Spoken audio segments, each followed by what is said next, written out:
Thank you. Good morning, everyone. Everyone can hear okay? You guys want to come closer? So I'll start with the good news. The good news is this is not an hour-long session. It's going to be roughly 20 to 30-minute session.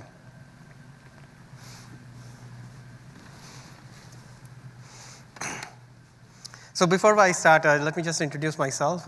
As you heard, my name is Vikas Verma. I'm responsible for Cloud Program Office within J&J. The Cloud Program Office focuses on cloud adoption, building a foundation engineering so that by mistake, an application developer does not put sensitive J&J data on the cloud, open to public access, leading to a data breach. We're also regulated by FDA, so we have to comply with GxP regulation, which is very life science, pharma-oriented regulation. And out of the box, the public cloud does not come with those type of certification regulations. So we have to build a layer of controls around public cloud so that folks can develop their application in secure, compliant manner. So that's a part of the foundational engineering work we do. Next pillar that I have focuses on automation. While cloud provides all of these services, getting the whole environment built one at a time with all these configurations, so you stay secure, you stay compliant. It's a tedious task, and it could take several days. We provide reference patterns, architecture, behind-the-scenes automation through infrastructure as code, so that folks can deploy their dev, QA, prod environments in a matter of hours. And then the last pillar focuses on cloud FinOps. We changed from capital-based funding model to an expense-based funding model. We changed from fixed capacity model of compute storage to a variable capacity model, which is consumption-driven. So it's very critical to manage the finances accordingly and change ourselves from how we used to manage the finances versus what we need to do to manage the shift in the financial model of consumption-based financing. So we'll cover a few of the key things in terms of J&J cloud strategy and approach, how we got into the cloud, what drove us to the cloud. We'll talk about some of the context, some of the problem statement that we're seeing, and then what we have done till date in terms of our cloud journey.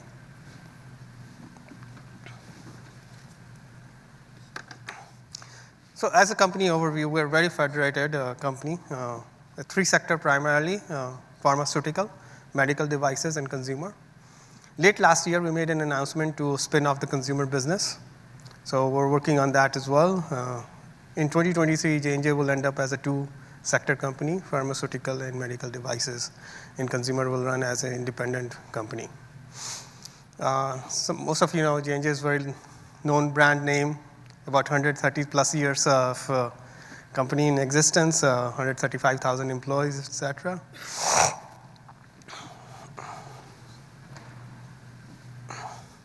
So we started our cloud journey in 2014. And primarily, we were seeing aging infrastructure leading to reliability issues. A lot of critical applications going down because of some of our compute storage, hardware failures. We were seeing some of the software failures, days of outages across multiple applications. So we started with modernizing our own data center into a private cloud using VMware as DDC. And then we also adopted a hybrid multi-cloud strategy. And we started using public cloud more to do the POCs. Getting a POC environment stood up in our own data center before we started the cloud journey was just a 6 months project to get the hardware in place, to get the VMs created so people can get their hands to do some POCs. And by the time an idea comes, we want to do something, now you're waiting 6 to 9 months to get your infrastructure up in there before you could do it. And that was not really an acceptable outcome. And that's where we started looking at public cloud. So, hey, how can I get a quick environment for POCs? And we can start playing around with the things. If we like the idea, then we can firm up what we should be doing. The other thing we started looking at public cloud was burst demands. There's a lot of computational chemistry we do. There are a lot of analytics works that we do. And some of them is needed for a few weeks. We don't need massive amount of compute storage for years and months. So that's where when we saw there was burst demand needed, We need to do something for a couple of days, couple of weeks. We use public cloud for those type of use cases. In 2019, we developed a formal hybrid multi-cloud strategy with cloud-first approach. And we started driving more of public cloud adoption at that point. And that was fueled with some of the platform engineering work that I talked about that really focuses on how do we get an environment up and running in a matter of days. We have built about 46 reference architecture for different use cases. So if you're developing a mobile app, what's the right cloud for you? What's the right reference architecture for you? How do you provision those services? How do you make sure that it's secured, compliant, they can talk to each other, et cetera, and then talk to other things that you don't want to talk to? Fast forward now, we are running about 45% in our public cloud and running about 55% in our private cloud. And that has happened through some series of strategies that we developed. Our first strategy was we looked at our non-prod environment and see should we continue to run in on-prem versus there is an opportunity to run in public cloud. And we took a very methodical approach in terms of analyzing the environment and see what makes sense to run where. So that was one strategy. Second, we started looking at DR. We used to maintain a colo. You have the primary data center with full footprint of an application.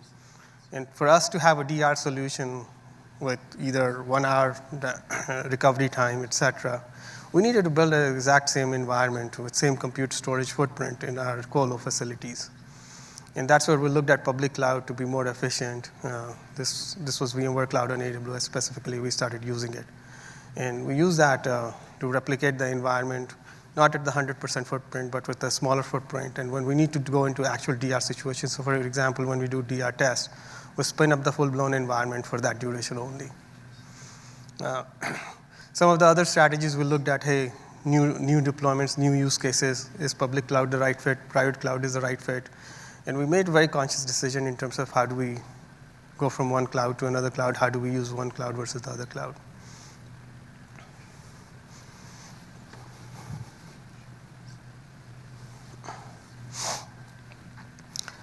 So some of the learnings and best practices that we learned over the period of time.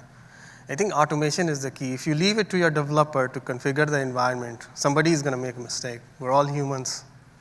Not everybody understands what's the right security and configuration needs to be in place. And we really focused on putting the right set of security and compliance control. So as soon as you provision your environment, it gets secured. And we also recognize there's going to be some developers who are going to adopt infrastructure as code. But there's going to be some developers who will not be able to adopt because they're still in the early journey. And they will continue to use the portals, for example, to provision. So we build a behind-the-scenes and automation engine that looks at as soon as the environment is provisioned, it will detect that and configure it. So no matter how you provision your environment, it gets secured and configured. And that's done through automation so that there's no room for error from any human perspective.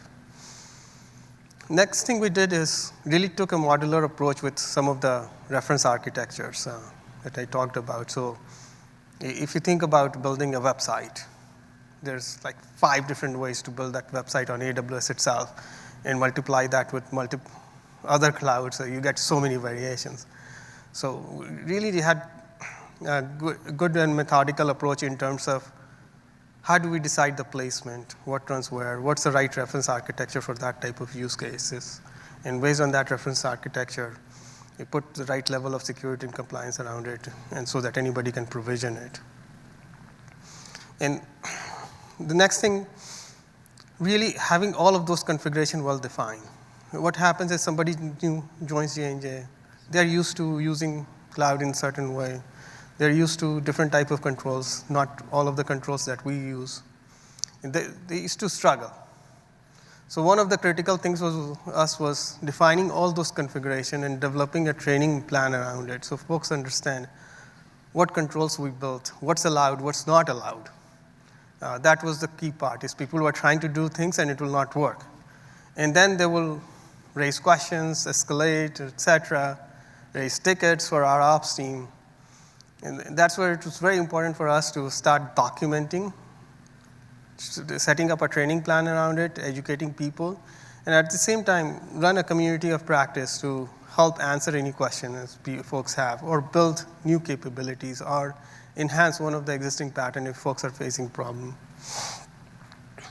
And obviously, if you're going to the cloud journey, starting with servers and database, but really progressing towards a Kubernetes and serverless architecture, that was another key factor for us that we put very conscious effort in terms of how do we drive the adoption so that folks not really use cloud as they were using on-prem, but they really start taking advantage of some of the abstracted services where management of the underlying compute storage becomes easier for us. So I'll take a pause, see if there's any questions.